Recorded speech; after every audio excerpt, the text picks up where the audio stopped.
All right. Good afternoon, viewers. My name is Success Bright. Success Bright is your host on Focus Africa series. Today, I have the singular privilege of hosting Honorable Oman Mohamed Bangura from Sierra Leone. He is the Honorable Minister for Youth Affairs in Sierra Leone. I'm glad to have you here today. Welcome on this series. Thank you. Thank you so much, sir, for coming. So, Focus Africa is an exclusive coverage highlighting industry players, change-making people across the continent. Here, we talk about their challenges, the success stories, and how they've been able to navigate the bends, the challenges on the way to become who they are. The idea is to use their story to inspire a lot of people in Africa, get them to understand that even with the challenges, we can do much more to make our society better. And today, I am so excited hosting you on this program because having gone through your profile, I'm very convinced that you fit into the category of people we talk to on Focus Africa. And just before we go right into this discussion, I want to say a very big thank you to Business Day Media for powering this section. Today, on this series, we'll be going into a bit of your background and what got you to where you are and all that. Are you ready, sir? I'm here, Africa. I'm listening. I'm here. It's a pleasure, Okay, bro. welcome, sir. So happy All right, sir. to have young people across the continent hosting a program of this nature. I'm so happy that you guys are doing great jobs. Thank you, bro. Thank you. Thank you so much, sir. So the Honorable Minister on this program today, I would like you to tell us a bit about your background because a lot of people are watching this program from across Africa, the US, the UK. They would like to know about you. So it will also help us to channel our questions to you correctly on this show today. So please tell us about you, sir. Yeah, thank you very much. Like you rightly said, I'm Mohamed Oman Bangura, the Minister of Youth Affairs of the Republic of Sierra Leone. Born early in the 80s, 1985, December 24th. I was born in the northern part of Sierra Leone, and I'm 6 of 6. My mom virtually sent, I don't know my dad. I lost my dad when I was a baby, so I virtually don't know my dad.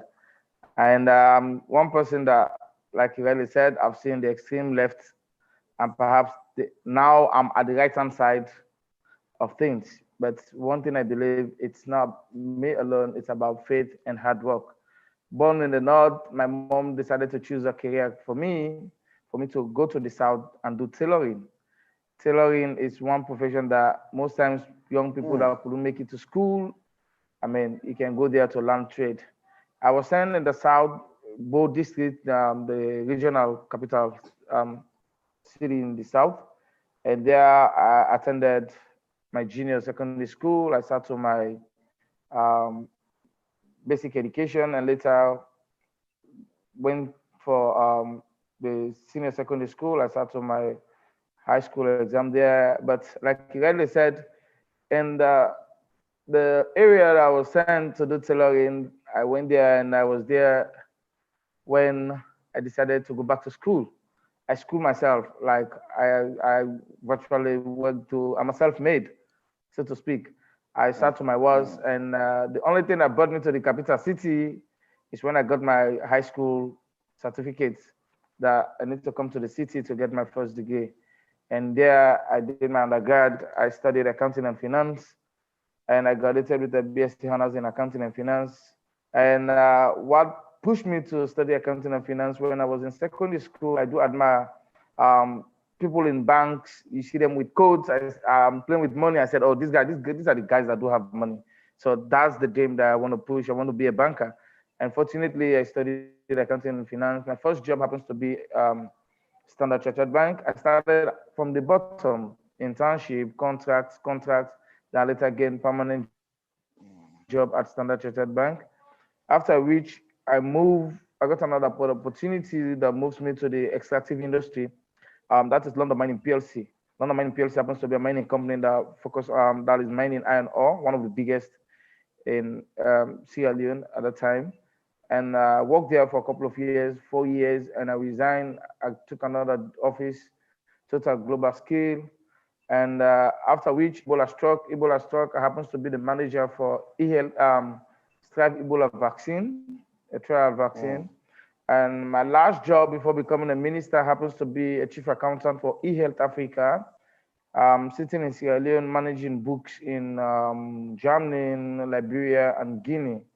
Therefore, after I was called by His Excellency the President to serve young people of this country. Um, I'm married with a 1 year, 5 months, 5 months kid, a son.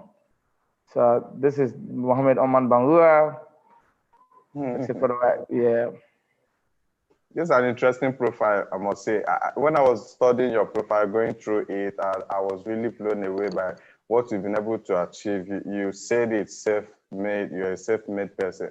You know, so it's safe to say that your mother played a role in who you became, and also your interest to become someone great also prepared you to become that. So it's really a good story for so many people out there, especially in Africa, that feels that, look, I've had challenge growing up. Because of that, I can't become who I want to become and all that. So this is a good narrative to teach all of us a story that we have an opportunity to become who we want to become if we're dedicated to becoming that. All right, sir. We'll go very fast on this series today. And I want to ask you, you were appointed by His Excellency Bada Bio, the President of Republic of Sierra Leone, as a young person to head the Ministry of Youth Affairs. I want to ask you, how did your journey into politics start actually? Yes, again, like you guys said, I'm one person, uh, self-made, like you said, I believe. And I moved into, when I was in university, I happened to be a student leader. I mean, and I belong to an entity that believe in fighting for social injustice. I stood firm for those values that students, young people should hold on to and should not be carried away easily. I met His Excellency the President 2005 when he met us at the university then, and we organized a program for him. And I asked the questions. You said you want to be president. What is it that you are bringing on the table? He told me, I won't, I will not tell you I'll build X, Y, Z, but one thing I will assure you of is to build the human capital. When I asked again further, how do you mean? He said, when you talk about human capital development, in his own words, is that you feed the brain, you feed the tummy, and you try to make your population very healthy. He said one thing that has gone wrong in Sierra Leone is that our population, our young folks, I mean, are not that educated. And when you talk about education, it's not about you going to university, you got your white paper, you think that's just it. But it's about being practical, preparing yourself for every opportunity, unforeseen opportunity. And after which, like I said, later I work for the banking sector, extractive industry, and I've worked for 3 multinational companies, by the way. And when won 2018 elections, he called on me that, oh, we need a young man to serve in that capacity. And I had a job at that time, an international job, well paid. And he decided to give me the opportunity to serve, not because I'm the best, not because I know everything, but it's because he believes that having a young man happens to be the youngest minister ever in Sierra Leone, maybe even Africa, being a cabinet minister, decided, yes, you're one person that knows the story. Your upbringing is more or less virtually the same for 60 or 70% Africans, or especially Sierra Leoneans. So you know how to deal with those issues, and you've got the expertise. You're graduate, and I've worked for 3 multinational companies. I've seen the extreme left of life. When I talk about extreme left of right, I mean the hardest thing that any other African Sierra Leonean can think about. I've seen that, and he decided to give me the chance to serve. So it's about being focused. It's about faith and self-esteem. Self-esteem. Those principles, those values are the values that I really hold on to. That I believe His Excellency decided to give me the opportunity to serve people of this country. Wow. Oh, wow. Okay, so while you were at the career job, looking through your profile, like you said, I noticed you work in three blue chip organizations, the London Mining Organization, the company, the Standard Chartered, the Total, Global Steel, and other organizations. So while you were at a career job, did you have your eyes on politics?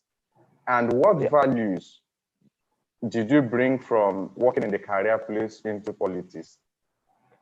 Um, Again, when I was serving, every human being, every young person, we are all politicians. It depends on how you practice it. You might be a frontliner, you might be a back end. Mm, You have different inputs. It's like preparing food. You have different components that you bring together that makes it beautiful. So I mean, from university days, I've been a frontliner politician. I mean, from student level. When I started working in those multinational companies in my private career, you support your party, you support the values, and try as best as possible for you not to be seen as um, you can be working for London Mining and you will see you as a politician. You can dress in your party regular in the mining sector, another in the bank or in those sectors, but you support financially, morally, holding on to those values, the principles, those values that the party that we have in the party. It's really key.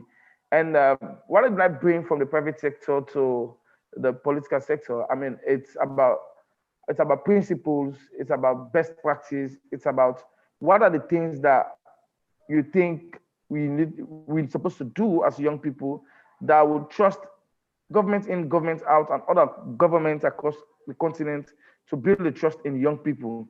That is to say, I decided to stand up for things that I know and are right. Like for instance, the fight against corruption. I'm one person that believes if we are to transform Africa, we need to be self-sufficient. We need to hold on to those norms, those values that we should celebrate as Africans. And saying that you can make it, you don't have that much, complain, no. And being a team player, I always ask, I'm not the best. Everybody in my office, I mean, I always give them the opportunity to showcase what they've got. And from one thing I believe, and one thing I always bring from the private sector to the political sector now is teamwork. You know, you consult, we discuss, and you don't allow any team player to lag behind. You try to move, we move as a team. Yeah. And motivation, let them know that we are not in this, I'm not in this alone. Yes, I'm at the top, but I don't see myself as the traditional ministers. When I talk about traditional ministers moving with those hard things, and I see myself as a servant, and being a servant, you should let people believe, you should let them know that you are not there permanently, you're there to serve your constituents, you are there to serve your Sierra Leoneans, we are there to serve Africans, so that government in, government out will see young people should take position of trust. And I'll tell you, today, I was the first, and they decided to bring another youth. Now we have three young people sitting in cabinet. It's not common in Africa. Three youth sitting in cabinet. mm. It's not common in Africa. So it's about first trust. You give an opportunity for a young person to serve. You hold on to those values. You build that trust and confidence, not only from the presidency, but also from the constituent that we are leading. Honorable Minister, this is absolutely correct. You know, I have quite a few friends in Sierra Leone, the Bensons, the Amarasise, Fulham, Lamin, and all of them. And one thing that they've consistently said is that your style of leadership is very admirable. I keep talking to them all the time, and they talk about the things you brought into government that have revolutionized things, that made everybody inclusive in your style of governance, in your style of leadership. And, you know, and a further study showed us that you've been very active in bringing things that can create opportunities for young people. And that's one of the reasons why at Focus Africa, we decided to speak with you. Now, we noticed that you went ahead to, sign partnership plans with UNFPA, and you are consistently asking governments and organizations to help Sierra Leonean government to create opportunities for young people. Now that you are in government, what projects have you done, have you executed to make sure that young people are meaningfully engaged? Yes, thank you very much again. Like you really said, I'm one person that believes for every time you're given opportunity to serve, the first thing you ask yourself, what will be the legacy that you will leave? They will ask you from this point in time to this point in time, you have the opportunity to serve young people. How many young people's lives did you touch? What are the impacts that you made at the time when you are a minister? I believe in legacy theory. I believe in pointers because um, Sierra Leone happens to be one of the 10 countries in Africa. The United Nations are piloting the UN 2030 Youth Strategy. That is to say, the start, I was in New York a couple of years ago discussing things that I believe we should hold on to. And as a government, like I defined the project itself to you, is that human capital development. We want to feed the brain, the tummy, and try to keep that very healthy. We realize that we can't continue doing the same things and expect different results. You can't continue saying, oh, you have this money for young people, you focus on training workshop. I said no. And now to what I've done in 1 year, 5 months, and in 2 years, 5 months or so, serving as a minister. I'll tell you, I'm the one that started the National Youth Service. When I started National Youth Service 2018 in Sierra Leone, I challenged myself that in 3 months, we need to start the National Youth Service. UNFPA, like you rightly mentioned, they happens to be one of the sponsors. I met the Dr. Kim. I said, we want to start the National Youth Service this year. He said, but they've been in this since Adam was a boy, and nothing has happened. Are you sure? I said, yes. I challenged myself. And at that time, you serve as accountant, you serve as the youth, you serve as everything. Yeah. And we, like I said, I told them when I start the youth service, I'm going to do that. We started with 300, 2018. I know the challenge that we are facing as Sierra Leoneans and the challenge that we are facing as Africans, because it has always been difficult to start. And people think doing things, you can't just start and do things, you get things easily. And that's not the point. There are challenges, and you don't complain. I'm one person that don't complain that much. I always talk to my team, spare me the pain, give me the baby. Because if you think you always complain, you don't have solution, then you have no business sitting there as minister. So I started the National Youth Service with 200 and 300 in 2018. In 2019, 500, and this year we are recruiting 1,000. So now you see we are progressing. If we have started 10, 20 years ago, now the National Youth Service, like you guys are having in Nigeria, it will have been a national thing that all graduates from university must have served. And again, I'm one person, like I said, I believe when dealing with young people, I break the categories into three. You have a set of young people that really want to be educated. Like His Excellency campaign message is that being getting education should no longer be a privilege. I mean, it's more or less a civic right. Yeah. Now we have the free quality education for those that really want to go to school. And you have another set of young people that believes that I want to get land trade. I want to get to technical vocational training center. How do you get there? Now our government is putting things in place to revitalize, to augment the technical vocational training center at district level. And you have another set of young people that don't want to go to school, they don't want to learn any job, they just want to get their daily bread. These are the three categories. And for those that want to go to school, now you can go to school. Free primary school, secondary school, and if you are doing STEM, any of the sciences in university, it's free in Sierra Leone. And for those young people, again, that graduate from university, that's where we started the National Youth Service. For those that do not want to go to school, that have learned trade, entrepreneurship, we have the basket fund that we are pushing so that we have a consolidated fund where every partner government will put your money, and young people will see when you are in the position of, you don't know the weight of the job, it's really, really heavy because you need to make everything open, everything transparent, and you need to be on top of your game, leading young people in Sierra Leone and Africa as a whole. So now we have the youth in car wash. If you go on YouTube now or Google, you can see car wash. We started, it's difficult to start. To reduce violence, you need to engage young people. So we decided to start with 10. Exactly. We started with 10 car wash. Those 10 car wash, I'll tell you, they are not just ordinary car wash. Yeah. And Okay. they have tire service. Now we are promoting from car wash. We started tire service. They have public toilets. You have young people being engaged. For them, they don't want to go to school. For them, they don't want to learn any job. They've created a job for themselves. How do government augment their effort so that they stay away from violence? We have a place somewhere, stand 18, where you have a whole lot of violence. You have a lot of young people that have been there. We decided to build one car wash, and we decided to start with 10.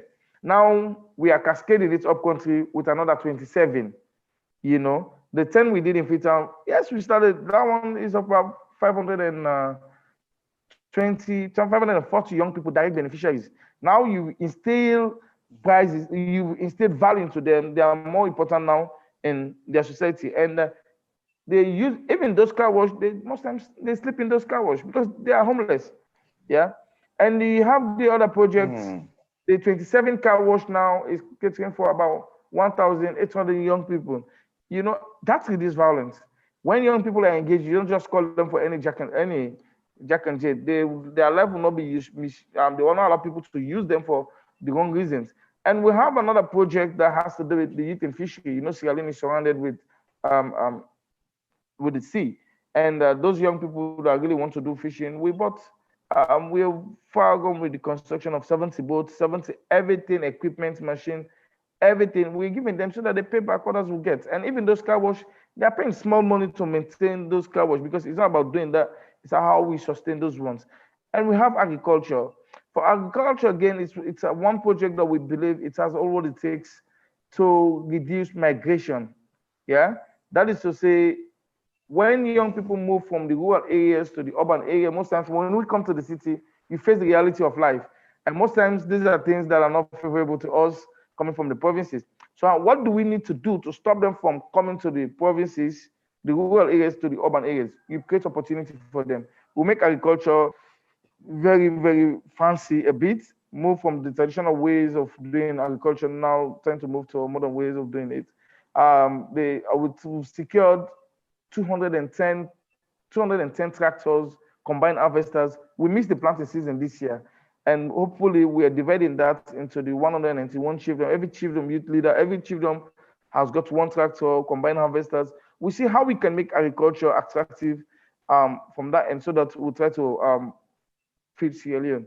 And for the entrepreneurship, we are now, we are within the youth policy and want to see how we can get young people involved, how we can get young people opinion.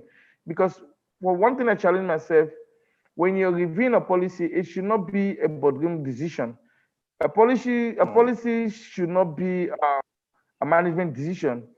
It should be very consultative. It should be very participatory. I'll tell you, I challenged myself a couple of years ago when I was appointed that this youth policy that we are reviewing is going to be the most participatory and the most consultative youth policy ever in Africa. Most times I do not only limit myself to Sierra Leone, I always try to challenge countries across the continent because when you just limit yourself, it's like you're doing things, you just bow. There's this saying that a child that do not move out thinks his mom happens to be the best cook. Until you get to the other side of life, your mom might not be the best cook. There are better cooks out there. So I always challenge myself Yeah. that way. So we doing that, and I'll tell you, we've done the policy. Over 50,000 young people participated. We are currently doing the validation. We've done the regional validation. We are doing national again. So, like you rightly asked, what is it that I've brought? What is it that I've done that I will have things to point at? I'll tell you, I started National Youth Service. We have the Youth in Car Wash, which is another big project now, entrepreneurship, agriculture, and the structures themselves. We have the youth council that has not been, people don't bring leadership, they don't consider young people in decision making. So now we have young people, I consider them as ministers from village level, chiefdom to district. And we've provided bikes for them for the district level. Hopefully we are pushing to get for the chiefdom level so that young people can be part of decision making. As I am part of decision making at cabinet level, you have them at chiefdom level and at district level. Yes. Wow, this is quite detailed and commendable, I must say, Honorable. You see, when we talk to a lot of leaders across Africa, especially political leaders, they sound as if they don't know what they are doing in the first place. They sound so unprepared and could not even convince those who they are leading what they are up to. But on this series today, it's been established that you know exactly what you're out to achieve and you're working on it. So what you've done in entrepreneurship, fishery, with the car wash, with agriculture is really quite commendable. And I must say, you've done a great job, sir. You've done a very great job. And also remember that we'll be talking with a lot of people on the street in Sierra Leone about the government's performance, your own performance, the performance of the Anti-Corruption Commission and all that. But let me ask you specifically, score yourself, how would you say your projects have made impact in the life of people? How will you assess your performance in the last 2 years? I'll tell you, I'm one person that believes that on a scale of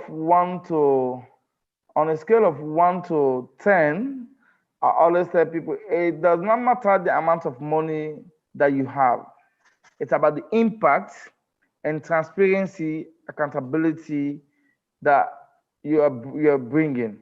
On a scale of 1 to 10, I consider myself to be 7, simply because is that I really want to do a lot, but I've not got that much. But the small amount that we are receiving, you say, well, most times I'll do press release. If I receive 1,000 leons from government, I'll let the young people of the country know that I've received 1,000 leons, and the 1,000 leon given to me is for XYZ. We invite, I also copy Anti-Corruption Commission to help ensure that whatever cents that we are receiving should be efficiently used, and we should always have value for money. I mean, if we can't liquidate, if we can't report openly to our young people, then that's a challenge. So on a scale of 1 to 10, I rate myself as 7. Beautiful, beautiful. All right. Talking about anti-corruption fight in Sierra Leone and in the rest of Africa, His Excellency Badadio, the President of the Republic of Sierra Leone, has really shown a great commitment towards the youth cause in the country. This has been exemplified by his appointment and appointing the best brains in Sierra Leone like yours, Barrister Francis Ben Kapiala, who is coincidentally one of my bosses. He was at our conference here in June this year. I spoke on a Zoom platform to our delegates. It was quite an interesting section. So I know quite a few people, even in your cabinet. And like you said, 3 of them are young people are in the cabinet. Now, what would you say is the impact, the difference appointing young people into his government has made in the politics in Sierra Leone? Yes, don't forget, His Excellency the President happens to be head of state at a very young age. He knows the passion. He knows when you put young people in position of trust, what they stand to gain. And for us, and to me, like you earlier mentioned to Kelfala, for whatever mistake that I do now, I'll live with that mistake for the next 40, 50 years. So it's not that I'm scared of making mistakes, but I'll try as best as possible not to do things that I'll regret for the next 30, 40, 50 years. And His Excellency happens to be one of the youngest presidents in Africa. He knows when you bring young team together, what is stand to gain, like I said. And we don't have any excuse for us not to change the narrative. He has given us the platform, he has given us the opportunity to serve. And I'm asking every other president across Africa to see reason why you should young people in position of trust. But let's don't get it wrong.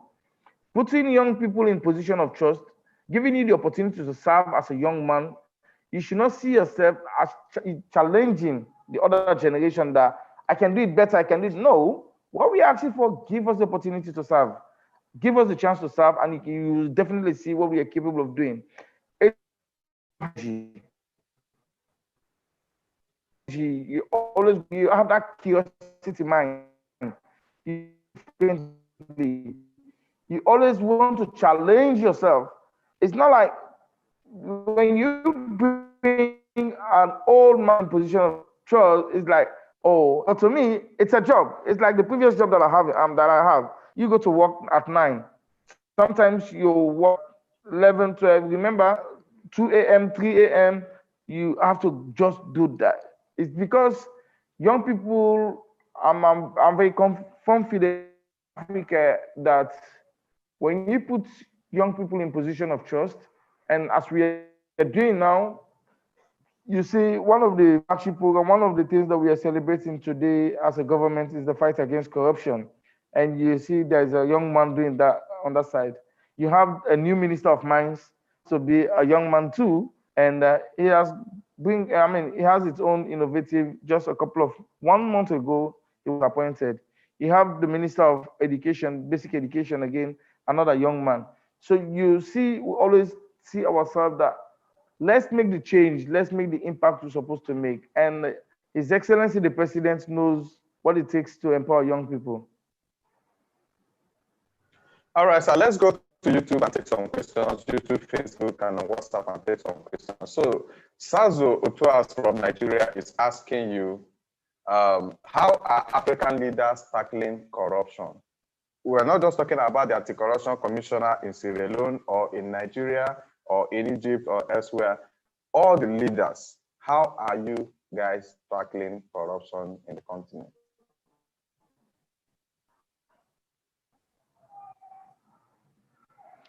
The fight against corruption. Are you there? Are you there? Can you hear me? Can you hear me? Yes, sir. Yes, sir. Okay. The fight against corruption, it's not a fight just for leaders. The fight against corruption, to me, it has been a societal problem. And being a societal problem, it should not only left in the hands of leaders. When you talk about leaders, we are servants. We can have the best principle, we can have the best laws. In society itself, we need to change the way we do things.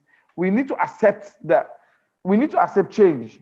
For instance, the Minister of Youth Affairs, other leaders right across the continent will not tell you, oh, yes, this is what I want to do. But I will not be very close to all the police in Sierra Leone or across Africa to monitor what they are doing. They need to have that culture of self-discipline, that culture of acceptance that you don't need to have police, you don't need to have, to me, you don't need to bring everybody to say, you need to do this, you need to do it. Just accept that these are the things that have been affecting us as a nation. These are the things that have been affecting us as a continent. And there's no way we continue doing these things when we know we have generations to protect. So it's not only about the leaders, it's about us all as Africans, young people. It's our now we have a youth bulge.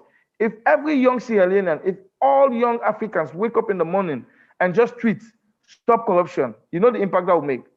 And for us in Sierra Leone, we believe we have no excuse, like I say again, that we should fight corruption. We should change those things that have been affecting us as a nation, as a continent. So how do we fight corruption? It's about bringing it down to us, and every Sierra Leonean, every African accept that we need to change and hold ourselves responsible. As leaders, always try to be transparent and account that you're doing.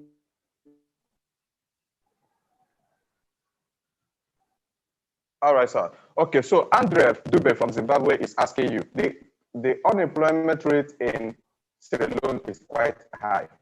Honorable Minister, what is your plan in the next 2 years to reduce the unemployment level and create opportunity for young entrepreneurs?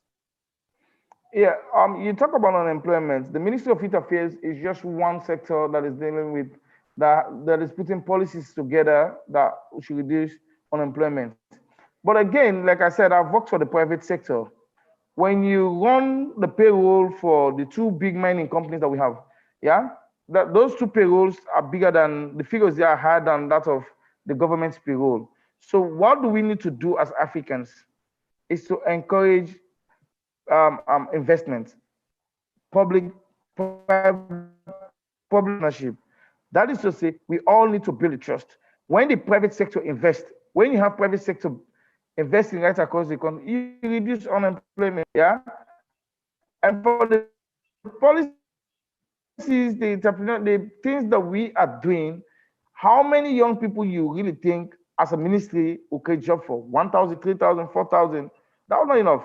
But when you can have one private sector and 5,000, 10,000, 20,000. So what we've done as Sierra Leoneans to reduce unemployment is the president going across the globe, changing the face of Sierra Leone, advertising, telling the world that there's a new Sierra Leone, a new Sierra Leone that is fighting corruption, a new Sierra Leone that is fighting transparency, a new Sierra Leone that encourage good investment, that asks young people to be young people to serve, that when you have opportunity to serve, you get that. For instance, when I was working at the mining sector, you see they bring plumbers from Australia, they bring plumbers from Germany, because how many young people are really trained that do have certificates in plumbing or degree in plumbing, degree in electricals, degree in those practical things.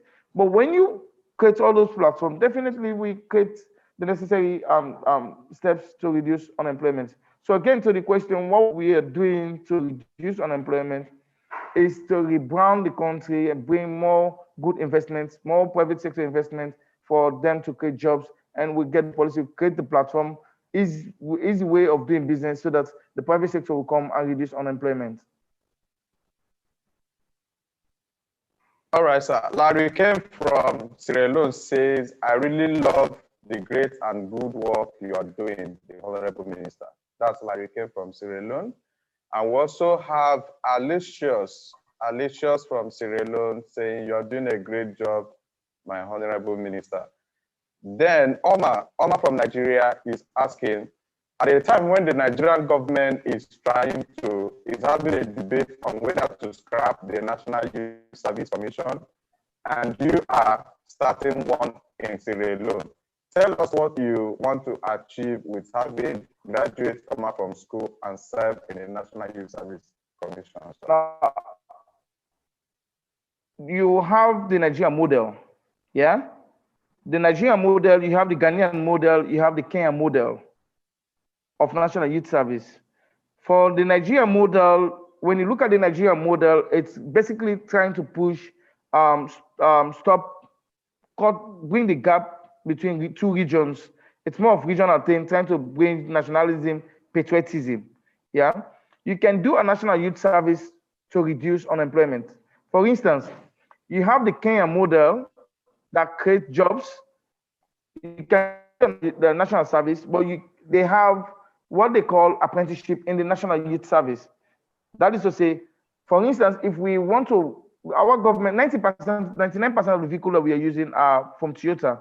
So if you have the National Youth Service team to fix Toyota vehicles in Sierra Leone, what would you say about that? It's about job creation. It's about patriotism. It's about nationalism. For Nigeria, like I rightly mentioned, for the different models, I've sent a team that went to Nigeria, went to Kenya, went to Ghana. We've got those three models, and we zoom at those three models. We realize that we can combine the three models to have one. You graduate from university, we bring you to the National Youth Service, we train you to do things that we market you after 1 year. You understand? So, say for instance, again, agriculture. If you have the National Youth Service having a youth farm that will train, do all sorts of things, all the equipment that will create job for them. I mean, it's a laudable one. To me, if Nigeria is trying to shut down the National Youth Service, and we are trying to, we are just starting a couple of years ago, it's because the model that we are using is quite different from that of Nigeria. We've combined Nigeria model, Kenya model, and Ghana model. So that is it. All right. The second to the last question. Alicia's Fire Basiama from Sierra Leone is saying that the unemployment rate is high. How effective and inclusive are the services you mentioned? Do you think you need to create more opportunities to make more people, to get more people engaged? Now, so, like I got to say again, it's not about me as a minister alone. It's about us as Sierra Leoneans. What are the things we need to do to create more opportunities for young people? Even if you want to do, how many young people that really, yeah, you have those set, like I mentioned initially, you have those set of young people that graduated from university, but having just the white collar paper, I mean, it's not suffice to give you a job. How many young people that really studied engineering have gone to the engineering field to do practical things? How many young people that really studied plumbing that have done practical plumbing? And for us as Sierra Leonean, how do we reduce unemployment? Like I said, we met the mining sectors right down. We are trying to negotiate to have solid foundation. It's about us as a nation accepting that we need to create the platform, the leverage. It's not a government thing alone. When you talk about government, we are there as ministers, and His Excellency the President do not say, I mean, I'm coming to change Sierra Leone. I'm going to give job for every Sierra Leonean in the next couple of days. What he said is that we consider young people as partners in development. If we are partners in development, how many young people really create jobs for themselves? Like for instance, the Kenyans, the Nigerians, you guys have e-commerce, you have e-platforms, you have those platforms. How many young people are really creating jobs for themselves? Yeah, I'll tell you, I started when I was in the Southern Province, I started doing business. I was selling soap. Yeah, I started with just one soap. You have this soap called Elvan that you have 5 in one packet. How many young people really start from that end, move to another level, realizing that if this is the path I want to go, creativity is really key. I'm normally try to discourage young people to say it's all about government, government, government. No, if I can put it in a percentage from government has only get like 20% to change you as a young Sierra Leonean, because you have your parents. How many parents really teach your young people and their kids about those values that we want to celebrate as Sierra Leoneans? Stop the violence. Empower yourself. Don't rely on anybody. Your destiny is not in the hands of anybody. You owe yourself.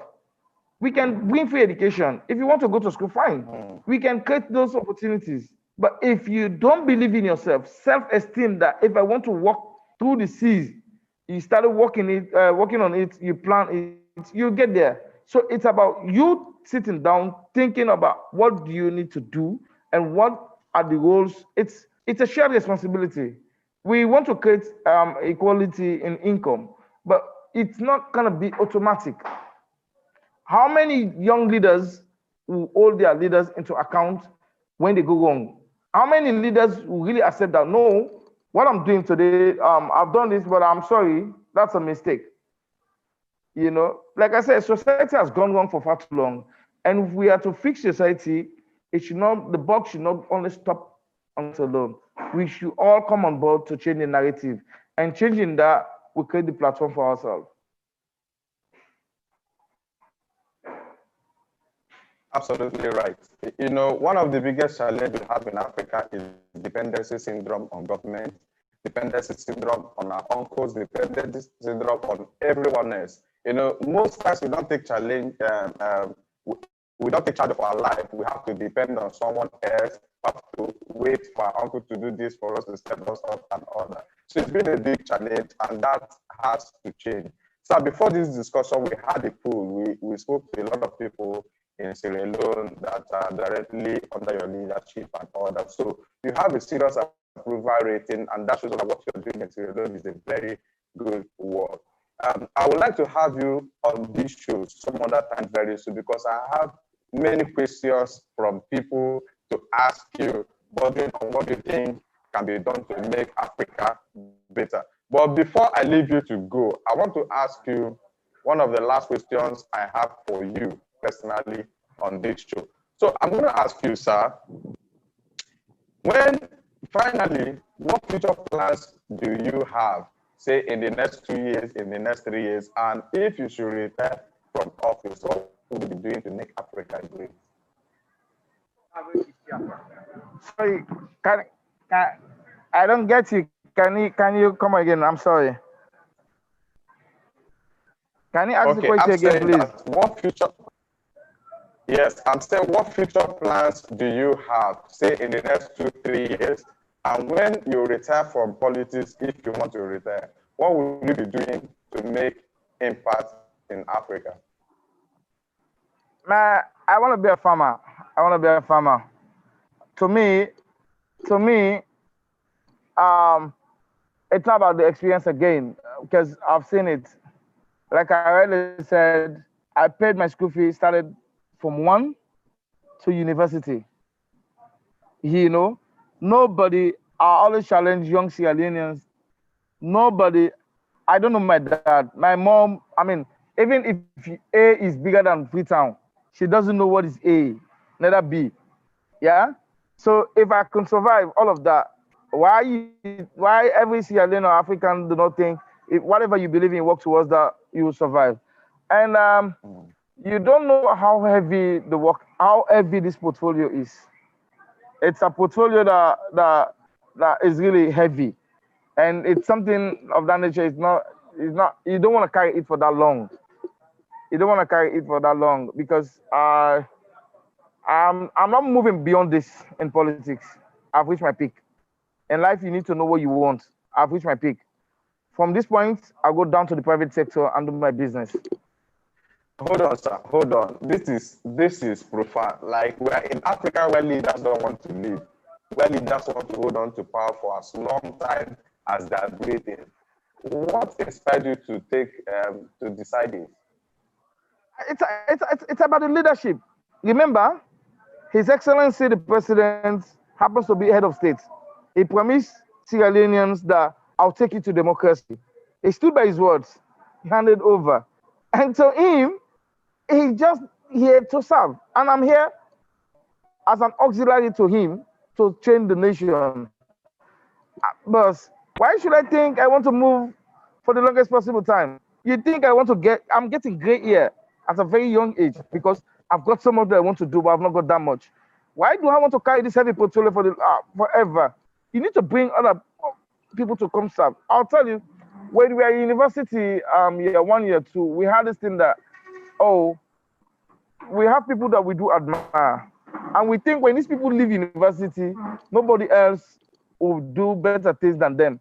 But we realize when we get to those stages, we have other people admiring us. When the days Oman was in university, they did better things. So that's just the same thing. For my president, he knows what is he like. He wants to live a private life. He wants to leave a legacy. If you sit with him, I encourage every African, for any time you have the opportunity to meet with my president, have a chat with him, bring him on board. When you hear from him, you see patriotism, you see nationalism, you see the military side of things. Yeah. So to say, this I've reached my peak. Let me just cut it short that way. I've reached my peak, and I believe I want to live a private life. As it is now, for whatever you do, for whatever you put on table, for even your steps, people watch the way you walk, because our society is so gullible that we want to make the difference. And we are not saying we fix Sierra Leone in 10 years. No, but I want to make the impact that whosoever that will succeed me as minister, I've set the bar so high that you just need to follow suit. I admire your philosophy a lot, sir, and I really love Mr. President's style. I started loving Mr. President when I saw what he was doing and his policies around young people. So I will take your advice. I will have to approach His Excellency and have him on this Focus Africa show very, very soon. Thank you so much, sir. I know how difficult it was for you to create this time to come on this show. I really do appreciate it. And from the feelers I'm getting from all the social media platforms today, people really appreciate having you here to speak to us on what you're working on and your plans for the young people in Sierra Leone that makes up the 33.3% of the Sierra Leonean population. Thank you so much for finding time to be on this program today. Thank you so much, and thanks to all Africans, thanks to all listeners. And my last word will be, Africans, we should learn to do things as Africans, and let's don't depend too much on other continents to come change the narrative in Africa. Let's believe in ourselves that we have all what it takes to change the narrative, and our generation, we should owe our generation so high. We should believe that we if other generations are to succeed, let our generation sacrifice so that other generations will succeed. Thank you very much. And thanks so much. I also appreciate you. I have respect for you. Thank you so much, my brother. Thank you. God bless. As an sir. Thank you. All right, my viewers on Focus Africa series, thank you for joining us as always. And today, I just finished speaking with His Excellency, the Honorable Minister for Youth Affairs, Honorable Oman Mohamed Bangura from Sierra Leone. And next week, I'm going to bring another interesting personality from Zimbabwe on this show. You don't want to guess who my next guest will be. So keep watching Focus Africa, and thank you so much, Business Day newspaper, Business Day Media, for bringing this program to all my viewers across Africa. Until Saturday next week by 12 noon, my name is Success Bright, your host.